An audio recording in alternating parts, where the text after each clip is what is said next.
Qué gusto poderles saludar, amigos, desde esta ciudad de Morelia, la capital del estado de Michoacán, en su programa Ciudad Salud, donde diferentes especialistas en áreas de la medicina le van a brindar a usted algunos elementos para entender procesos, para entender situaciones complejas, enfermedades y sobre todo para tener a la mano algunas ideas de atención médica que le brinden a usted una calidad de vida diferente, sobre todo en este entorno, en esta circunstancia, en este México complejo, en este mundo también complicado. Estoy desde este lado, mi querido amigo Alejandro González Merlo, y te doy de verdad las gracias por permitirme esta posibilidad de suplirte en la conducción de este tu programa Ciudad Salud. Vamos a hablar el día de hoy sobre periodontitis, un padecimiento, una enfermedad que es muy común en virtud de los alimentos que consumimos, en virtud de los hábitos, a veces higiénicos, a veces no tan higiénicos, en fin, cosas que tú nos vas a poder compartir para poder entender este padecimiento. Muchas gracias, Rafa. La verdad es que siempre es un gusto estar compartiendo el set con alguien con tanta experiencia. Y vamos a tratar de profundizar lo mejor acerca del tema referente a la periodontitis.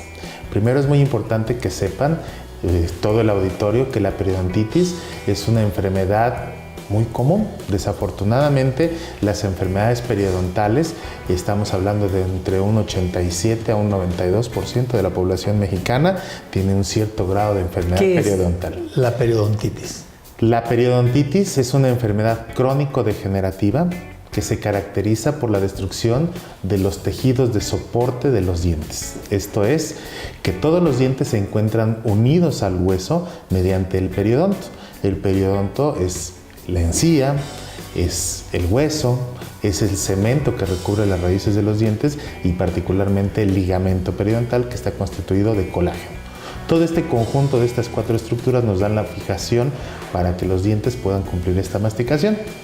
Esto hay que destacarlo porque nosotros sabemos que existen algún tipo de lesión a nivel del cuerpo. Tienes una lesión en un riñón, tienes otro riñón, tienes lesiones en el hígado, tenemos 3 lóbulos, tenemos 2 pulmones.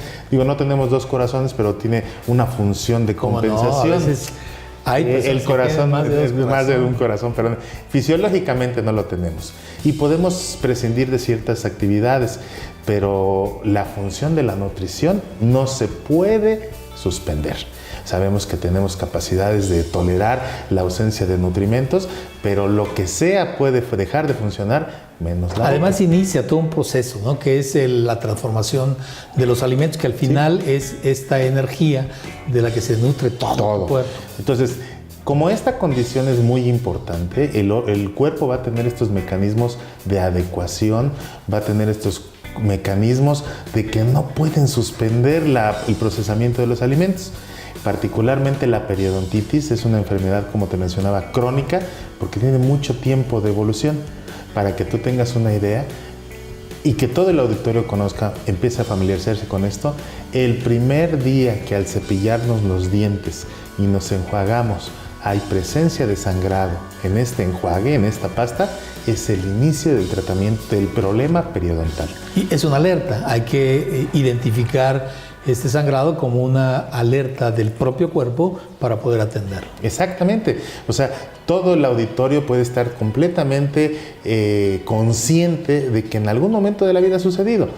Cuando los pacientes llegan con nosotros a la clínica, ya tenemos un antecedente de muchos años de evolución y que desafortunadamente una de las características de la periodontitis y de esta destrucción es que todo lo que se perdió ya no se va a recuperar. ¿Por qué se presenta? ¿Por qué se presenta este padecimiento? ¿Cuál es la génesis de la problemática? Y bueno, su buen funcionamiento se interrumpe por alguna o por algunas razones y deriva en una enfermedad como esta que dices. Fíjate bien, la etiología o el origen que provoca este tipo de padecimientos es multifactorial. Básicamente, nuestro enemigo que tenemos que combatir se llama placa dentobacteriana. Actualmente ya tiene un nombre más sofisticado, le llamamos biofilm, pero es la placa, la acumulación de microorganismos que se pegan a la superficie de los dientes y van a generar una inflamación crónica. Es una colonia de algún tipo de microorganismos, bacterias fundamentalmente, que usan este espacio de la boca para desarrollarse. Ahora, algo muy importante que tenemos que resaltar es que estos microorganismos no son microbios diferentes, no son microbios raros, son los mismos que tienes tú, que tengo yo, que tiene toda la población. La periodontitis se desencadena por la presencia de estos microorganismos en un huésped susceptible. No es algo raro, son nuestros microorganismos, la microflora que tenemos normalmente. Forma parte de la flora y que natural. En lugar de defendernos, se vuelve en nuestra contra y empieza a producir desgaste. Porque encuentra lesión. condiciones. Sí, efectivamente. ¿Sí? O sea, estamos hablando que tiene que ser un huésped susceptible para que se presente esta periodontitis. ¿Cómo una persona normal se convierte en un huésped susceptible para el crecimiento de este tipo de organismos? Existen, primero, condiciones genéticas, condiciones hereditarias que van a ser susceptibles y van a hacer que el paciente tenga mayor posibilidades de implantarse esta condición. Pero condiciones de hábitos como el tabaquismo, el alcoholismo, la utilización de algún tipo de estupefaciente o en edades más avanzadas la comunicación de enfermedades de origen crónico degenerativo, sistémico, como la diabetes, hipertensión o alguna otra enfermedad que ataca directamente al sistema inmunológico, la fuerza o la protección que de manera natural nos proporciona el organismo se ve disminuida y estas bacterias se vuelven en nuestra contra. Vamos a ir a una primera pausa. Quiero compartirles a ustedes que Ciudad Salud es un esfuerzo de comunicación, efectivamente, como lo dice Alejandro González, para brindarle a usted información oportuna y suficiente para poder entender cuadros o enfermedades y la mejor atención. Vamos a la pausa, ¿te parece? Perfecto. Publicidad, regresamos.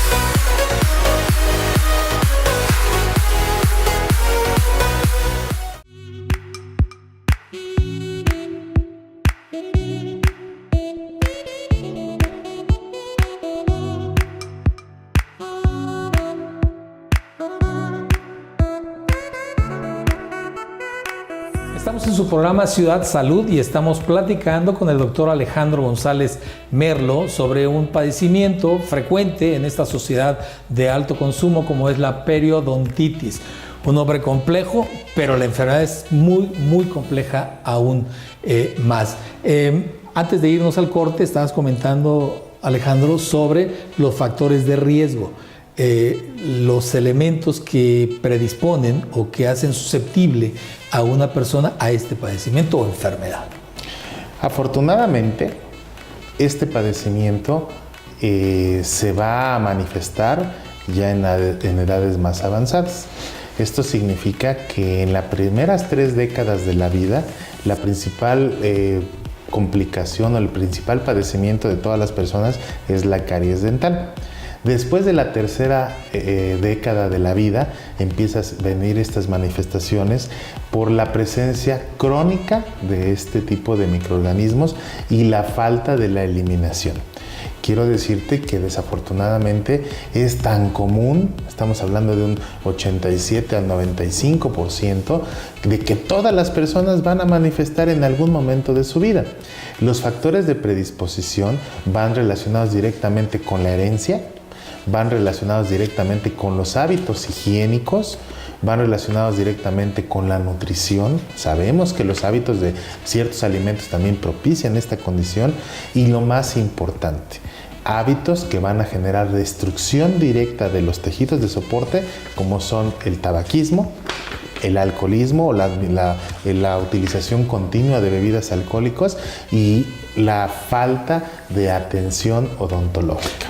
Doctor, ¿por qué con muy poca frecuencia se nos dicen que estos hábitos negativos te hacen susceptible a este tipo de enfermedad en particular? Mira, desafortunadamente, y esto es importante aclararlo, La periodontología o la especialidad de periodoncia hasta hace algunos años era como el patito feo de la odontología, esa es la realidad.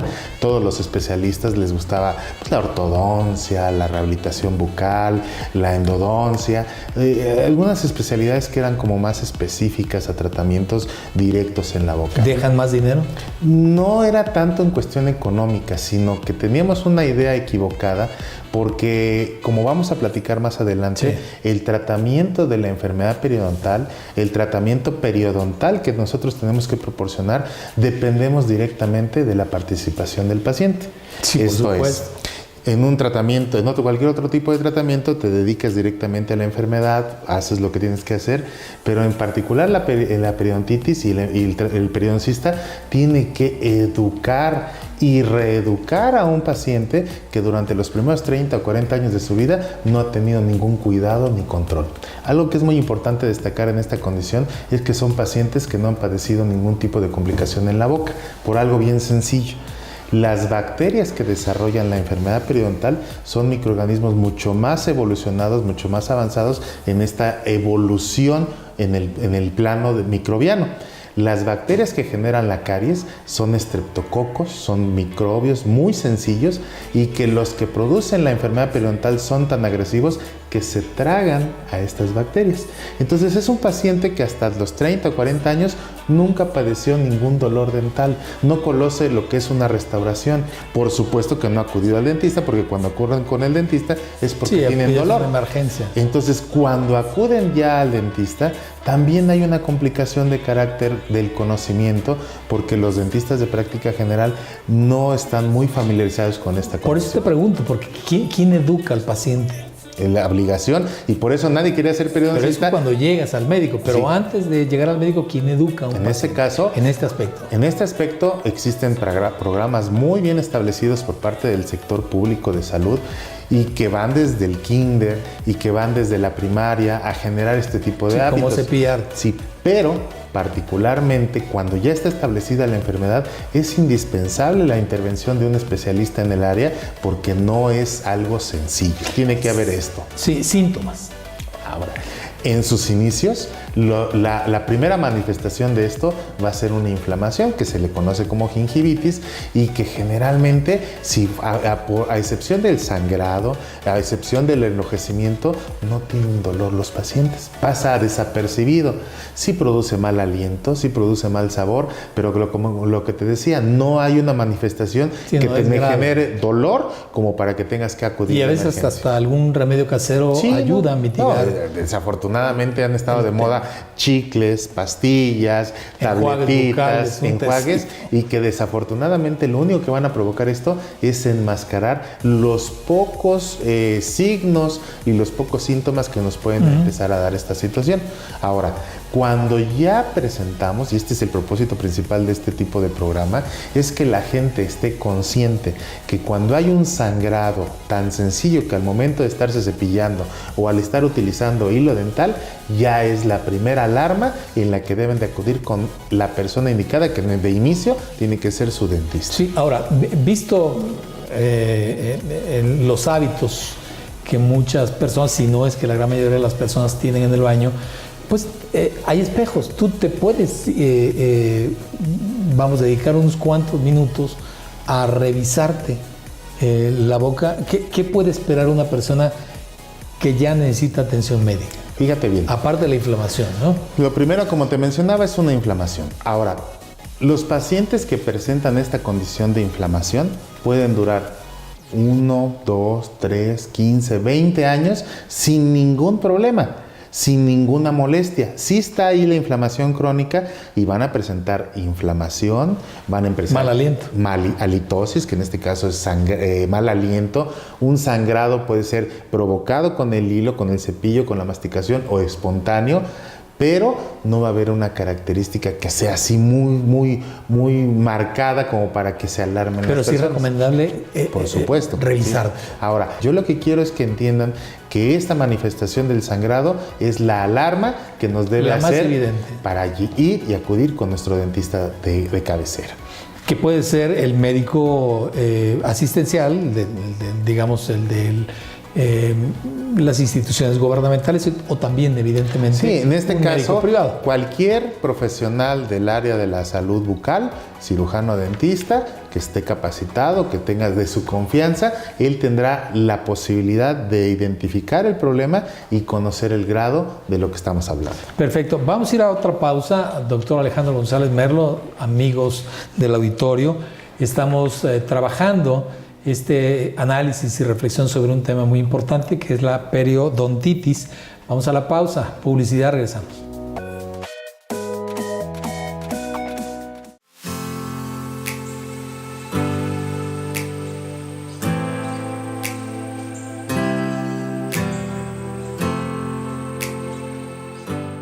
Estamos en su programa Ciudad Salud y estamos hablando sobre periodontitis, una enfermedad de consideración, de cuidado, de atención, que no debe derivar en una situación de emergencia porque obligaría a un tratamiento distinto. Si usted es de las personas que se automedican, que no le toman, digamos, importancia a un padecimiento, esto le va a servir porque comentábamos en el corte, doctor Alejandro González Merlo, que la periodontitis puede estar asociada y de hecho está asociada o puede devenir en enfermedades más graves, enfermedades sistémicas, enfermedades que son de cuidado. Fíjate, como diabetes, por citar una, ¿no? Mira, déjame ponerte del contexto general de esta condición. La cantidad de microbios y la cantidad de desarrollo bacteriano que podemos tener en la boca no puede ser en ninguna otra parte del cuerpo. Cuando la población dice que la boca es la parte más sucia o más contaminada del cuerpo, no te está mintiendo. Tenemos cerca de 480 diferentes especies de microorganismos que además se reproducen de manera exponencial en la boca y que son un foco de infección. Y además contamos con sistemas circulatorios, con sistemas de venas, arterias, vasos linfáticos que pueden transportar estos microbios a todas las partes. Gracias a esto, en las últimas 2 décadas, la periodoncia como especialidad ha tenido un auge muy importante. Antes no se asociaba. Desafortunadamente, los medios de cultivo y la obtención de estos microorganismos circulantes no teníamos esta capacidad tecnológica para poderlos aislar. Hoy día sí podemos encontrar el fenómeno tan importante que se llama bacteremia. El simple cepillado nos va a producir una infiltración de microorganismos a nivel circulatorio que van a empezar a transportarse por todo nuestro cuerpo y de ahí se pueden derivar a órganos tan importantes como en este caso puede ser el páncreas, generar una pancreatitis, una inflamación crónica, subclínica y que nos puede derivar en condiciones tan importantes como la diabetes. Antes, los pacientes diabéticos asociaban que después de la diabetes le aflojaban los dientes y se le caían. Lo que decíamos, muchos años con esta cuestión crónica y que la enfermedad sistémica se manifestaba. Pero hoy día tengo todos los elementos científicos para asegurar que la periodontitis es un factor que va a contribuir de manera directa a la participación o a la manifestación de enfermedades sistémicas tales como diabetes. Sabemos que es una pandemia ahorita, la población mexicana está siendo azotada por la diabetes y que tiene mucha relación con las enfermedades de origen periodontal, la cuestión de la hipertensión.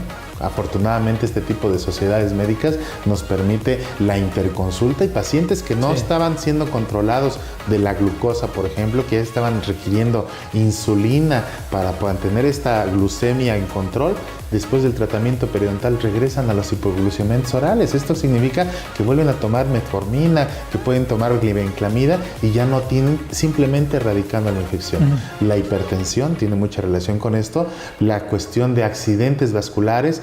En Estados Unidos hay una encuesta, una investigación muy importante, porque cada 10 de las personas, de los sujetos que mueren por un ataque cardíaco, un infarto agudo al miocardio, después de que fallecen o cuando sucede este episodio, lo revisamos de la boca y 8 de cada 10 tienen enfermedad periodontal. Ahora, esto que comentas, doctor Alejandro González, me obliga necesariamente a regresar al origen de la enfermedad periodontal. Si está bien dicho, periodontal, sí. Bueno, porque luego son términos que en mi caso se me complican. Bueno, te decía, regresar a la alimentación. a la buena alimentación, a la mala alimentación y a los hábitos personales. Porque si ya sabemos todo esto, hipertensión, problema de diabetes o enfermedades relacionadas con el mal funcionamiento del corazón, todas estas asociadas a los alimentos, ¿por qué no hemos aprendido como sociedad mexicana y sociedad universal a valorar el tema de la alimentación como un elemento de prevención a padecimientos tan serios que pueden llegar a ser mortales como este? Fíjate, uno de los elementos, particularmente en la periodontitis, mencionábamos que generalmente es asintomático, ¿sí? Como no tiene ninguna manifestación, y acuérdate que desafortunadamente todos los individuos acuden con el área médica cuando tienen algún dolor o alguna complicación. En el caso peculiar de la periodontitis, primero, yo te diría que el principal problema es la desinformación. Estamos en un sistema en el que nos dedicamos más a atender las secuelas y las consecuencias de las enfermedades más que prevenirlas. Segundo, estamos atacando una condición de los hábitos de la gente. Si nosotros hacemos una limpieza, una profilaxis de nuestra boca, el simple hecho de tomar una colación, una galleta o algo, nos obligaría de manera inmediata a volvernos a cepillar los dientes. Entonces estamos hablando que si les recomendamos al paciente que se debe de cepillar 3 veces al día y en a media tarde se te ocurre tomar una galleta, sería la obligación y un cambio de hábito el generar esto. Y tercero, dentro de esta condición de una desinformación generalizada, también el no saber que no nada más existen los instrumentos de higiene que es el cepillo y la pasta. Ahora la publicidad habla del enjuague bucal, pero el enjuague bucal sería como la última herramienta en este tratamiento. Dental, hay algunos hay cepillos interdentales. Digo, tú eres de los pacientes de la clínica y sabes que con el puro cepillo y la pasta no es suficiente para el control. Entonces yo atribuiría estas condiciones. Ahora, nuestra obligación, y esto quiero decírselo a todo el auditorio y a todos los colegas, es involucrarse en la información, porque además de que nosotros debemos de tratar las enfermedades, debemos de proporcionarle esta información a los pacientes. De allí la importancia de programas como Ciudad Salud, por ejemplo. Sí, ahora, nuestra obligación, y debe de ser tal, asumida como responsabilidad, que los profesionales de la salud debemos de informar. La periodoncia, por eso era el patito feo, porque nosotros decíamos, tienes que lavarte los dientes, y como no lo hacían, hasta ahí quedábamos. No, yo platico con mis pacientes, empezamos como en el noviazgo, les hablo bonito, a veces tengo que hablarles un poco más fuerte, pero yo tengo que cumplir el objetivo, y es concientizarte a ti como mi paciente, que asumas esa responsabilidad, que el tratamiento periodontal, el 80% depende de tus hábitos higiénicos y cotidianos para tu persona. Y para alarmar a los miembros de este gran auditorio que en este momento están con Ciudad Salud, deberíamos de profundizar en el siguiente aspecto. Si no se atiende una de las, condiciones para resolver un problema de este tipo, la periodontitis, sería la cirugía, que ya es hablar de cosas bastante serias, doctor. Sí, efectivamente. Después del corte seguimos platicando de esto para que no los espantes, sino para informarnos respecto al tratamiento. Porque es la única forma de poder sacudir a una sociedad que en temas médicos y en otros todavía más complejos, yo creo, sigue dormida. Vamos a la pausa.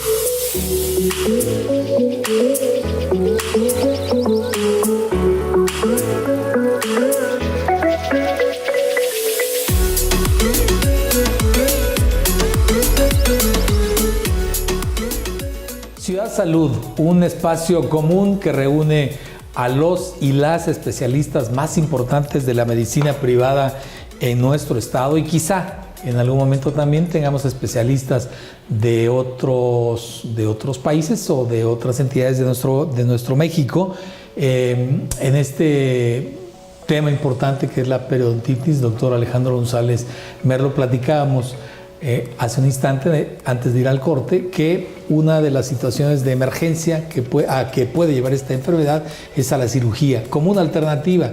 Y yo te decía, hay que sacudir a esta sociedad que puede estar dormida, al menos en temas de esta naturaleza. Fíjate bien. Médicos. El tratamiento periodontal de manera universal, aquí en Morelia, en Michoacán, en México, en todo el mundo, es el mismo. Yo me siento muy orgulloso que me inviten a otros estados, a otras universidades, el tener oportunidad de visitar otros países y saber que tenemos el mejor nivel de atención médica odontológica en esta ciudad, ¿sí? Y lo importante es que este criterio está perfectamente estandarizado porque el tratamiento es el mismo en todas las partes.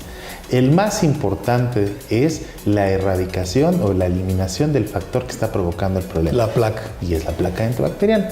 Y por eso también muchos no querían estudiar periodoncia porque consideraban que era muy simple el enseñarle a los pacientes a lavarse los dientes. Y tan complejo que se oye el nombre, pero lo más importante que tenemos que hacer los periodoncistas es enseñarle a los pacientes cómo mantener controlados los niveles de placa dentobacteriana. Se divide el tratamiento de esta manera en 3 fases, la fase 1, la fase 2 y la fase 3, y la fase 1 tiene como propósito principal este control de placa dentobacteriana. ¿Cómo lo hacemos? Mediante sustancias reveladoras. Hay pigmentaciones que se le pegan a la bacteria, a la superficie de la placa dentobacteriana, y eso es lo que tenemos que eliminar. Lo importante de esta fase, una acumulación de placa. Y vamos a sacar un porcentaje y vamos a ir llevando un récord de la evolución y del aprendizaje de esto. Vamos a enseñarle al paciente a utilizar diferentes accesorios que nos permitan una mejor calidad de la higiene bucal, y cuando nosotros llegamos a este objetivo de que el paciente ya aprendió, ya se concientizó, ya cambió sus hábitos higiénicos, sus hábitos alimenticios, ya está convencido y que ya tiene un resultado óptimo, podemos pasar a la fase 2, que en este caso sería la cirugía.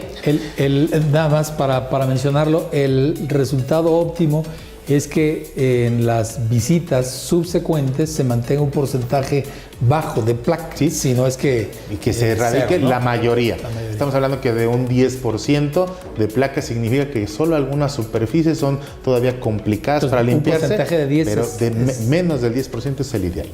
La buena noticia, Rafael, es que el 70% de los pacientes con la fase 1 del tratamiento, que no requiere anestesia, que no requiere instrumentación sofisticada, que no requiere intervenciones extensas por parte del profesional, que es educacional y que se hace en la casa de los pacientes, se van a resolver los problemas periodontales. Pero somos necios, doctor. Y algunos no necesariamente entendemos que es tan sencillo y que hay que seguir indicaciones de los médicos o de las doctoras. Pero aquí el asunto, fíjate, en Estados Unidos tuvieron un problema muy grande con esto, porque ya sabes que allá de todo se demandan, ¿sí? El paciente acudía con su dentista de práctica general, le hacía su limpieza cada 6 meses, pero no detectó, no diagnosticó, no le dio la importancia que tenía enfermedad periodontal. Al cabo de 30 años el paciente ya llega con un problema muy severo y que pierde los dientes. Entonces, cuando demandaba a la empresa que le dio los servicios de atención odontológica, ganaba todas las demandas. ¿Por qué? Porque es una enfermedad que se va dejando pasar y que los dentistas que no tienen la capacitación conveniente, pues no derivaban al especialista. Afortunadamente, solo el 30% de los pacientes con la enfermedad periodontal llega a cirugía. La cirugía no hay que temerle. Afortunadamente son con anestesia local, son procedimientos ya muy sencillos porque ya que erradicaste la infección local, el procedimiento no es invasivo, prácticamente no es doloroso, y algo que es muy importante que debe de saber el auditorio.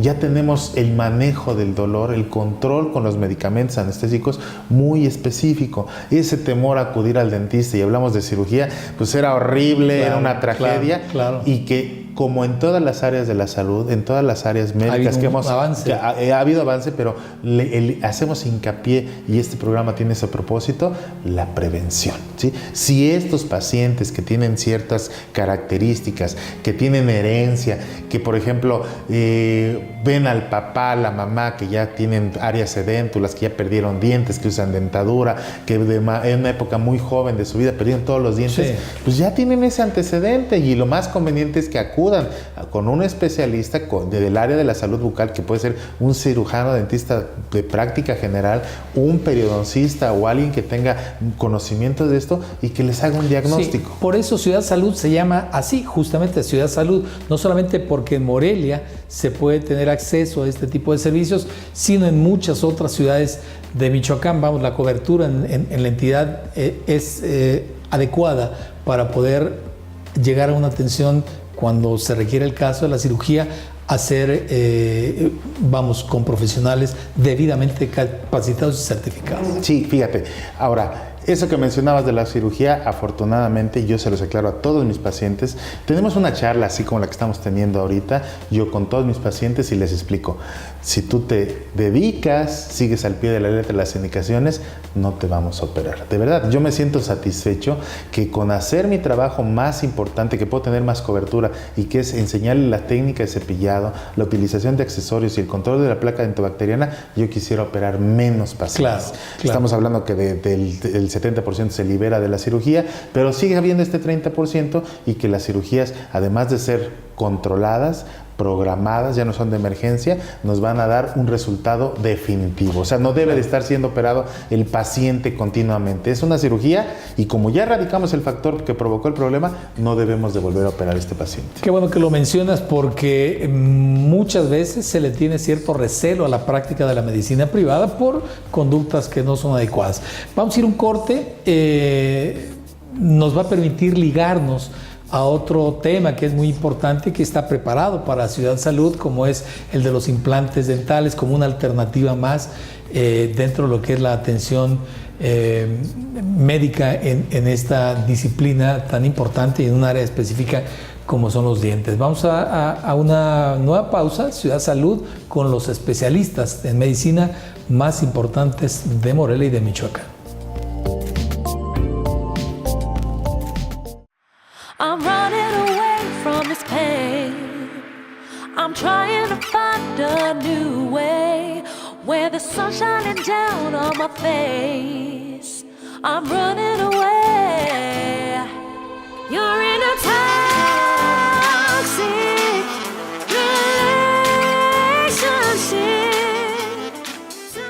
En Ciudad Salud, el doctor Alejandro González Merlo nos explica lo que es la periodontitis, los diferentes esquemas, su génesis, las formas de una detección y una atención oportuna a partir de un sistema de tres fases.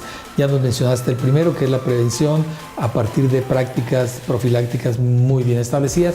La segunda, que sería en todo caso llegar a un extremo, que sería la cirugía, y hay una tercera fase además. En este caso, cuando ya hicimos los procedimientos quirúrgicos, curetajes, la colocación de injertos óseos, la regeneración de algunas estructuras que se han perdido, ya tenemos una condición óptima, ya erradicamos la infección, el paciente tiene el control de placa dentobacteriana en las piezas remanentes, y pasamos a la fase 3, que es la fase de rehabilitación.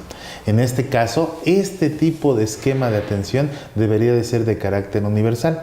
Fíjate bien, si estamos hablando que más del 90% de los pacientes te padecen en algún grado esta enfermedad periodontal, todos los deberían de ser sometidos previos a cualquier tipo de especialidad. Si le vamos a poner tratamiento ortodóntico, sus brackets a un paciente que tenga que tenga malposición de los dientes, está indicado el tratamiento de ortodoncia, pero debe de tener un sustento de control de esto. Si vamos a colocar una prótesis, si vamos a hacer algún tipo de tratamiento, no está de más inculcarle al paciente este tipo de actividades, tipo de cuidados, porque además se está comprobado que cualquier tratamiento dental que tiene el mantenimiento adecuado, que sería un cepillado adecuado, la utilización de algún enjuague bucal, el cepillo interdental, accesorios que ustedes deben de tener conocimiento cuando emplean algún tipo de restauración, incrementa hasta un 300% el tiempo de duración. Mira. Entonces, esto es muy importante, porque no nada más le estamos resolviendo el problema al paciente, sino le estamos dando la herramienta para que nuestro tratamiento sea lo más longevo posible. Pero además hay un ahorro también. Además, esto va a ser el gasto una sola vez y no va a tener que estarse repitiendo el tratamiento.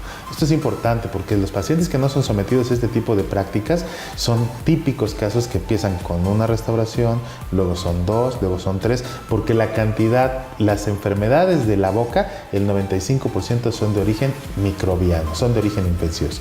Ya lo hablamos, que la caries dental es por bacterias y la enfermedad periodontal también. Entonces imagínate que a todos los pacientes les hiciéramos este tratamiento preventivo, erradicáramos las bacterias, no tendríamos trabajo los dentistas.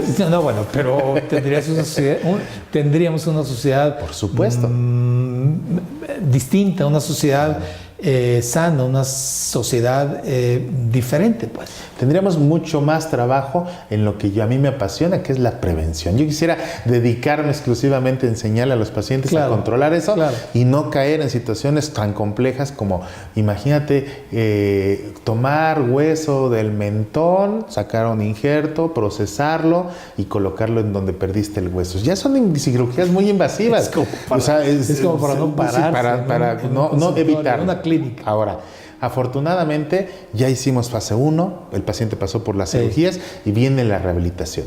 Algo que es muy importante que debemos de aclarar es de que los implantes dentales es una tecnología relativamente nueva, pero no tanto. Estamos hablando que tiene más de 30 años de estar funcionando y que afortunadamente en México de la última década para acá ha habido un incremento bastante considerable. Pero en sociedades más complejas, y me refiero a sociedades de la antigüedad, ya había también este tipo de tratamientos o atenciones, ¿no? Muy a su estilo y a su época, pero los egipcios en alguna circunstancia hacían atención, los aztecas también, los mayas lo hicieron, los olmeca también, y luego también modificaciones en las piezas dentales. O sea, había atención. Básicamente la atención que tenían en las épocas prehispánicas, generalmente, particularmente aquí en México, eran de carácter de ornato. Sí, esa era de ornato.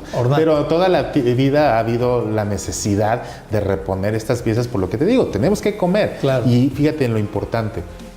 Las piezas que se han perdido por enfermedad periodontal o por caries o por lo que sea, por muy adecuados o muy avanzados que tengamos los tratamientos, no hemos alcanzado a sustituir completamente o mejorar lo que era de manera natural. La ausencia de estas piezas dentales, o sea, un paciente que ya perdió dientes por periodontitis o por extracciones, ya no va a tener la masticación conveniente. Esta masticación va a generar problemas digestivos, problemas de carácter nutricionales.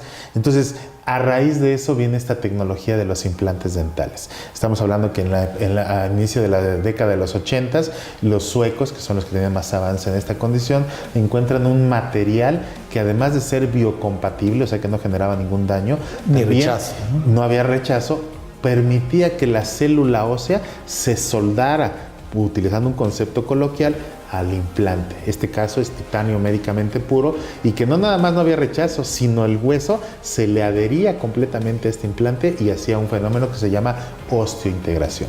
La osteointegración es lo que nos permite colocar tornillos de titanio dentro de los maxilares y después de un tiempo de osteointegración que va de 2 a 3 meses, ya podemos reponer y sería la tercera dentición. La primera dentición es la dentición de los niños, la segunda la de los dientes adultos y en este caso sería la tercera dentición, que es por parte de la implantología quirúrgica, la implantología bucal, y es una mejor opción para hacer esto. Fíjate qué interesante que digas que bueno, aunque hay investigación para el desarrollo de nuevas tecnologías en países tan sofisticados y desarrollados como Suecia, Noruega lo hace y otros países de Europa también. Lo interesante es que esa tecnología se trae a México, se trae a Michoacán, se aplica y no necesitas irte como en el pasado a una atención a Estados Unidos, a Houston específicamente, que era la ciudad salud, pero además la ciudad salud para los mexicanos. Hoy nuestra ciudad salud es Morelia, es Michoacán. ¿Por qué? Porque aquí hay tratamientos. Sí, exactamente. ¿Sí? Entonces, en este caso, afortunadamente esta tecnología ya la tenemos perfectamente comprobada, trabajada. Yo te puedo decir que en particular en la clínica, en particular con los procedimientos que usamos, la implantología está hablando de 95 a 97% de éxito. ¿Sí? ¿Qué significa? Que es un tratamiento perfectamente predecible. Ahora, yo hago este comentario tanto con mis pacientes, con mis alumnos en conferencias, y es que somos muy buenos y tenemos este porcentaje porque seleccionamos convenientemente al paciente. O sea, no todos los pacientes son para implantes, no todos los pacientes se van a resolver porque tenemos que destacar ciertas características. características. Pero además los vas tratando desde el principio, con estas fases que nos mencionas, ¿no? Llegan aquí con una situación y entran a estas fases de las que nos has hablado. Vamos a ir a una pausa. Doctor Alejandro González Merlo, estamos transmitiendo su programa Ciudad Salud. Y esto es publicidad y por eso regresamos después.